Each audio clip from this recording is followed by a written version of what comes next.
came to these things, a complete look at every single failure and ideas for correction. I said many times at the committee meetings that things would come up, many of them in my memo, and I said, to me, this makes me worry about recruitment, about training, about professional standards, about the systems, about the processes. The BBC, I know in the chairman's memo, he tries to say, oh, all this stuff is old, we dealt with it all. Well, to me, what I was frequently seeing was that the BBC's idea of dealing with something was to change the editors around, tweak the written guidelines. But there was never, it seemed to me, any willingness, and take the story I've mentioned, to look into exactly what went wrong there and whether there were deep implications. And of course, since the memo came out, you've had people like Mark Irwin, very respected, a former BBC correspondent. He's done a piece on Substack. I don't know if you've read it. It's worth reading. Where he seems to sort of, he's not criticising my memo, far from it. But he says he thinks that there are issues like this in the BBC, and there are deep cultural forces at play here. So there's a lot for them to look at.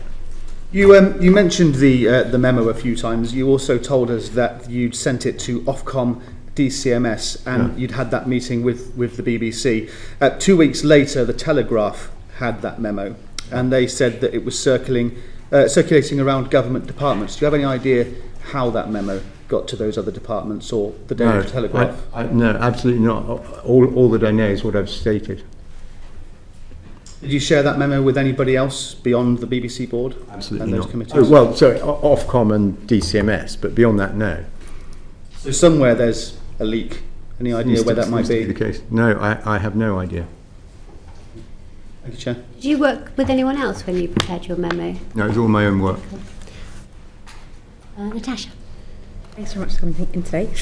So, Caroline, you mentioned the Sorority Review and talked about the depth of work that was involved in that. I just wanted to pick up on a couple of points. The review did find a culture of defensiveness at the BBC, especially around admitting mistakes, as the Chair sort of mentioned, and that was in 2021. Have things improved? I think they have improved. I think we can point to things like Tim Davie on Glastonbury. I think that was a speedy apology, and rightly so. I think there are probably many other examples of where the BBC has apologised in the last few years. But I would say, I think the real issue is the culture of the BBC in terms of the level of attention paid to these issues. And again, in my view, the fact that we had a robust committee to debate issues of impartiality, the fact that we had David Grossman being commissioned by the GSE to ask questions about the BBC's coverage in order to help inform future coverage was actually really significant. I think there are a few organisations when you actually have that level of auditing internally on a regular basis, and this is an ongoing issue. This is not one and done in terms of managing these issues. You kind of mentioned Tim Davie's sort of robust and very quick response to Glastonbury. Do you have any ideas as to why the kind of robust and quick response didn't come this time round? I wasn't involved in the issues with the board, so I'm afraid I wasn't privy to discussions, and I didn't know that Michael had sent the report until I read about it in the newspaper. Why there was a bit more of a delay over sort of a robust and response to when my memo had leaked? Yeah. No, I'm sorry, I don't. I only know same as you, what I was reading in the newspapers. Sorry. And then just on the Sorority Review again. So, how has this changed the working practice and culture practically at the BBC? We keep coming back to this thing of culture and transparency. Well, how has it actually changed anything? I'll give a few examples. So, first of all, there are internal programme reviews which were reported on to the EGSC. So if there were particular issues with the programme, that they all led internally, we were given a high-level view of whether the programme was performing well or not performing well, and some of the outcomes of those reviews. That's frustrating and difficult for programme makers to have an additional level of insight in terms of what's happening, to be asked questions. I think that's important. The thematic reviews are significant pieces of work. I point to the immigration review.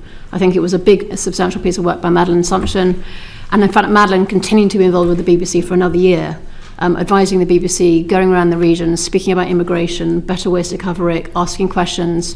It was a very thorough process of her and her team continuing to act on behalf of the BBC, give recommendations and advice, and being available as a resource on issues of immigration and how well to cover it, which is a challenging issue. So I would say in terms of specific practical impacts, those are two good examples. I think a third is performance reviews. So again, we understood that impartiality was becoming a big issue in terms of being, frankly, played into how people were being judged in terms of being good editors of good editors of programs. So again, it was an issue in terms of impartiality was embedded into sort of a new performance culture. Could there be improvements? Yes, and I have a few ideas on things which might be continue to be improved, but I do think it had an impact. And they also had a lot of focus on training. Not surprisingly, you have lots of people coming in and out of the BBC. People who are outside the BBC also had to do the editorial training. So I think across a number of areas, I would say there was a systematic change in terms of what we were doing on the committee and what we were seeing. But how do we then kind of get in the position that we're in now, where, you know, Michael, you felt compelled to write your memo? Is there an issue around transparency at the BBC? Is there an issue with just being transparent and honest about when things go wrong? I think there kind of is when it comes to self-criticism. Actually, I just think that Caroline's described the processes very well, and the BBC does try to look at itself, and it's done a lot of the right things and a lot of responsible things. But I just think that then when it comes to following through on actions, it's not always fantastic, and you do get levels of denial, as per my memo, whether it was the issues in covering the US presidential race or Israel, Gaza or whatever. You got these reports through from David Grossman, and the management's response was to just plain deny. So, well, we don't agree with them. And what was the rationale? Did they outright find David Grossman was wrong on the facts or out-argue his rationale? No, they just disagreed with them and didn't do anything. Do you think to what extent do you think there's an issue with the comms of the BBC? I mean, it feels like there's some kind of muscle memory of how to mishandle allegations of editorial mishaps and mistakes. Is there a problem with their communication? Because, you know, quite often you get a very defensive, very short statement that comes out in the initial period, and then a bit more sort of self-reflection and self-flagellation a bit further down the line. But to what extent is that just my perception? Well, it's a mighty big organisation, isn't it? And, you know, sometimes it is difficult to check out all the facts internally and make the most powerful statement that you can. I think it's more to do with what I suspect there's some cultural forces at work in the BBC, and I think even as I sit here before you now, I just don't think the BBC's been very willing to look at things through that prism. You feel that there's a culture endemic in the BBC? I think there could be. Now, I certainly do not claim to be an expert on this, and I already commended to the committee this piece by Mark Urban, who spent many, I think, decades probably in the BBC, and there are others. But the things we were seeing and the management reaction to some of the issues that I outline in my memo make me fear that that could be a component of what is going wrong. And that's why, you know, at the start of this meeting I kept referring to incipient problems, right? I don't think this is catastrophic yet, but I do think that it seemed that things were getting worse. That was my honest perspective, and I think it's hopefully reflected there in the memo that you'll have read. To what extent do you think it's that which undermines people's trust in the BBC? Well, trust in the BBC is a big subject, isn't it? I mean, it's not even all party political. You've got a, you know, urban, rural bias, possibly a London focus, London values versus values outside of the capital. I mean, it's a lot there. You wish to expand? On trust in the BBC? Well, I suppose simply, and this is kind of what my memo is about. I think the public expect the BBC to be honest, accurate, impartial, fair. It is most of the times. It needs to do a better job when it's caught out not being so. Would you say Would you say it was defensive? Would you say one of its headlines would be that the BBC is defensive? Yes, I would. So, for example, another thing. I'm not being boring, continually referring back to this memo, but another thing in my memo was that there's this strange episode where a group of Oxbridge historians calling themselves History Reclaimed said, look, every time there's this, not every time, I think they sample 4 or 5 programmes, but they said it's curious, because it was a carefully written report, they didn't overclaim. They were honest about the limited number of shows they'd watched. And they said, we do seem to notice a tendency that in all these shows, instead of getting the foremost historical expert in the field, they're getting people who are far more inexpert, and our suspicion is it's because they're giving them controversial quotes rather than the best take you could possibly get. And the BBC's, and as per my report, I thought this was interesting and should be looked into, because History Reclaimed also had a very simple fix, which was, could the BBC have another look at who they were inviting in from the field of historians to comment on things? That was it. Would the BBC listen? No.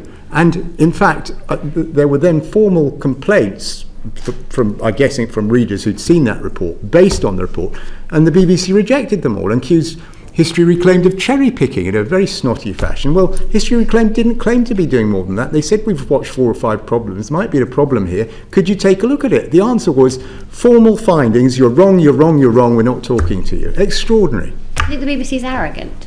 I'm sorry? Do you think the BBC is arrogant? Not institutionally, no. I think it's more... Look, when you run a big outfit like that, you'll all appreciate this, you've got to maintain staff morale, and the management have to be seen to be defending their own folks. And believe it or not, even after that memo, I totally get that.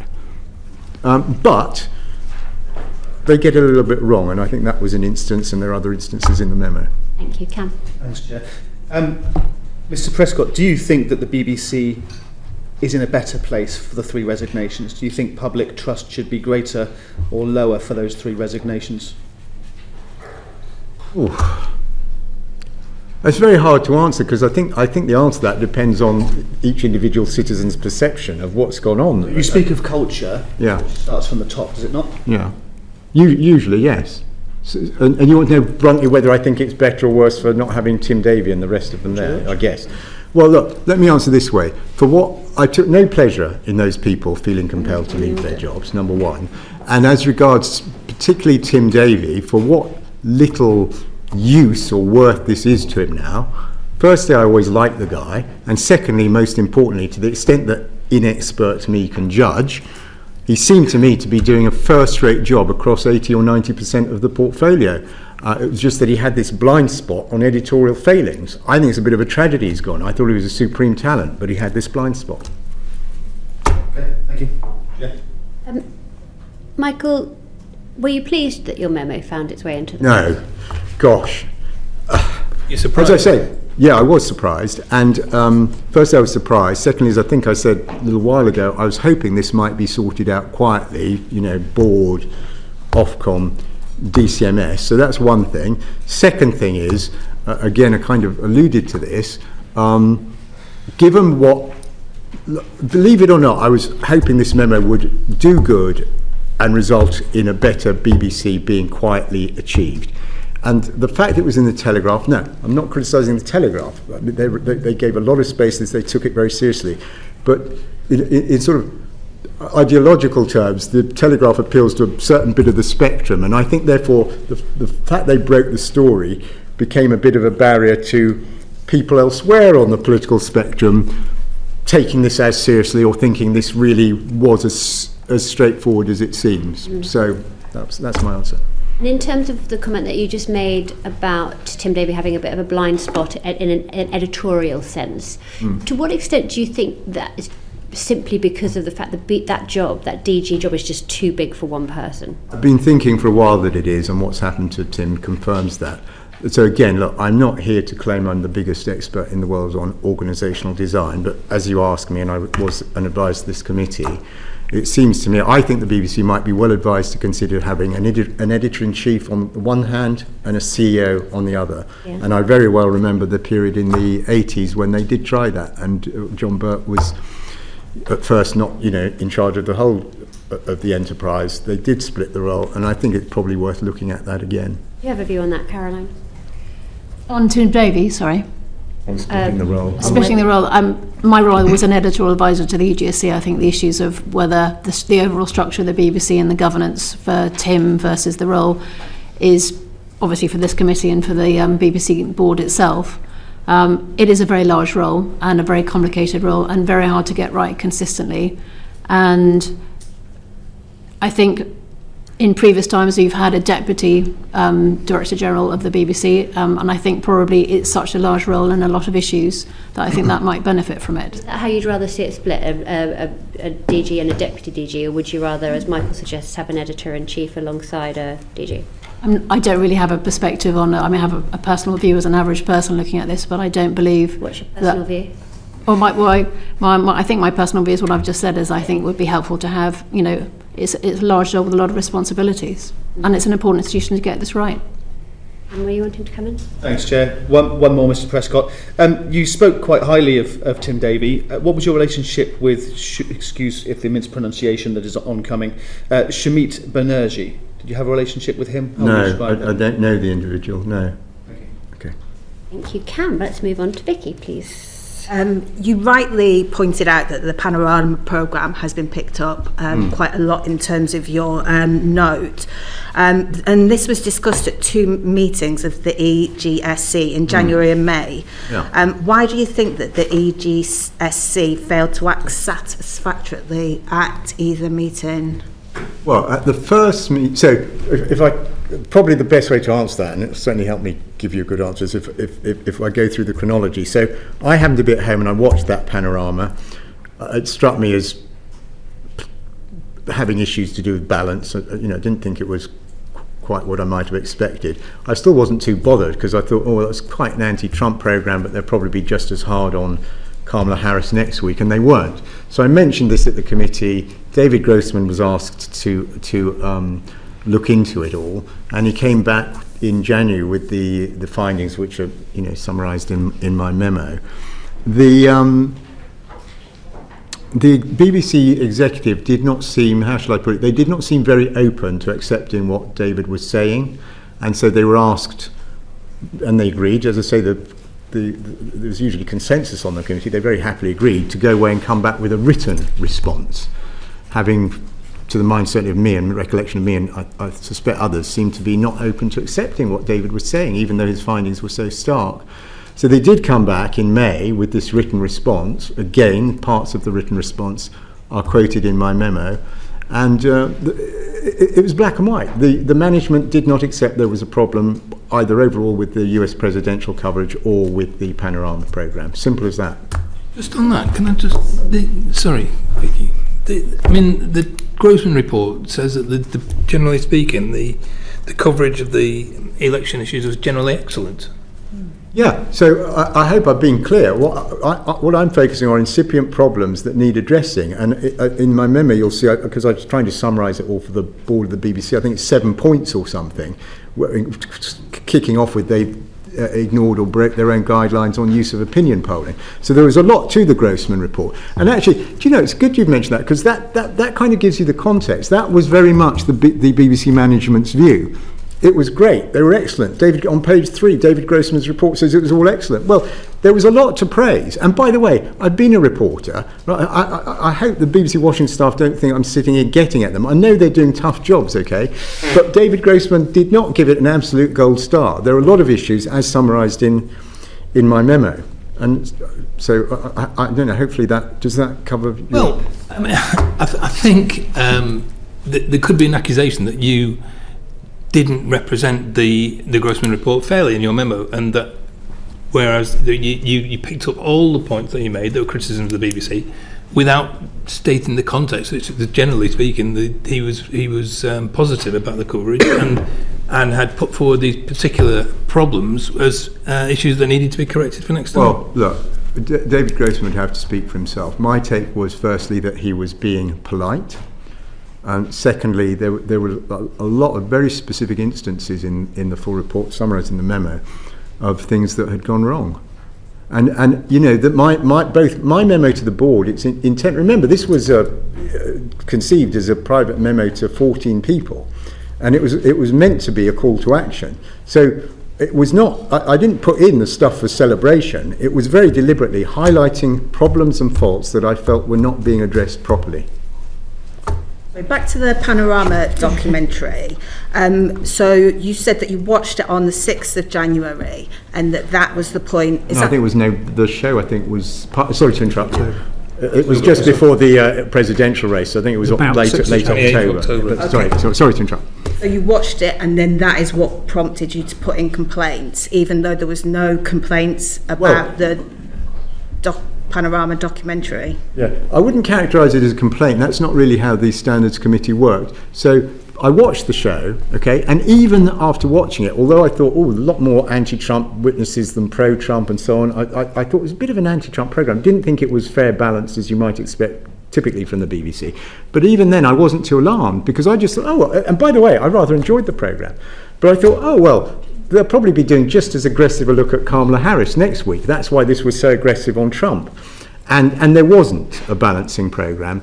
And so I can't remember now, I'd need to check whether I emailed David Grossman or raised it at the next committee meeting, but I simply said, could David have a look at the show to see what, because I could have been wrong, that actually it was in line with the standards and it was all fair enough. And so that's how it wound up being looked at. Then in terms of your memo, when did you include the Panorama programme into your memo? Well, was it at the start or later on? No, my memo was all written of a piece. So although it begins with the example of Panorama, because I thought it was a very stark example of things, the sorts of things that had gone wrong and were not being addressed. So that's why I nosed off the memo on it. But everything in the memo was written, way after, because I left my last meeting of the Standards Committee was June, and it was in some months after, actually, before I started writing the memo. Okay. Thank you. Mr. Prescott, you mentioned that the January 6th documentary wasn't really of the editorial standard you expected, but that you thought that perhaps they'd be just as hard on Kamala Harris. Yeah. It has occurred to you, though, has it not, that Kamala Harris wasn't found by the January 6th committee to have played an active role in the Capitol riots? Mm-hmm. Absolutely, yeah. But so what would such a documentary look like as a companion to the Donald Trump? Well, the Trump Panorama was looking at his history as obviously he'd been president once already, his track record as a politician, and purported to be trying to look at the secret of his appeal. Mm-hmm. And then thirdly, trying to look at what might the consequences be of him winning. If he'd lost, he might have faced more lawsuits. If he won, he could crush them. It's that sort of thing. So an equivalent look at Kamala Harris might be, well, what is the secret of her? What is her track record? What is the secret of her political appeal? What would the consequences be if she won? So it's pretty straight up and down, really. Or to me, it seems so. Thank you. Do you agree with Donald Trump's assertion that his reputation has been damaged by this documentary, considering, of course, that he was found to be a central figure in this insurrection, considering that he has been found by a civil court as being liable for sexual assault, that he's regularly boasted about sexual assault? Do you agree with Donald Trump that this documentary has harmed his image in some way? If I could answer in two parts, as it were. Firstly, I'm industry for a long time after that, but different conclusions as well. So fascinating. Thank you for both coming in. I just wondered, I think Jeff asked this earlier, so you were advising the EGSC. How did you hear about the job? You want me to go first? Just, I'm curious to know, probably a lot of our constituents would like to advise the BBC. Where does this get advertised? How did you hear about it? I don't know. Can I beg your indulgence and give you what may be a longer answer? A shorter one is probably better because, okay. Just really want to know how you got the job, not long anecdote. Just how did you hear of it? I come from a working class background, son of immigrants. I got into Oxford from the local state school partly because of the excellence of public service broadcasting. I used to quote the shows in my essays. So I've been passionate about public service broadcasting for decades. I read every spit and cough about the BBC. I followed the Martin Bashir scandal. I saw that Nicholas Sirota did a review. Caroline was part of it. And I saw in the newspapers that one of the recommendations was to create this post. And I thought, what a fantastic job. I'd love to get that. So I looked out for the advert and I applied. And it was advertised, Yes. Caroline, you Yeah, said. it was publicly advertised. Obviously, I was aware that they might create the role because it was one of the recommendations of the Sorority Review. And obviously, I was very interested in making sure the Sorority Review went somewhere. So I was very interested in making sure that the actions recommended by the Sorority Review were actually implemented. And I wanted to play a part in doing that. Okay, yeah, no, just curious to know. And also, I guess the Grossman researcher role, I mean, he's not here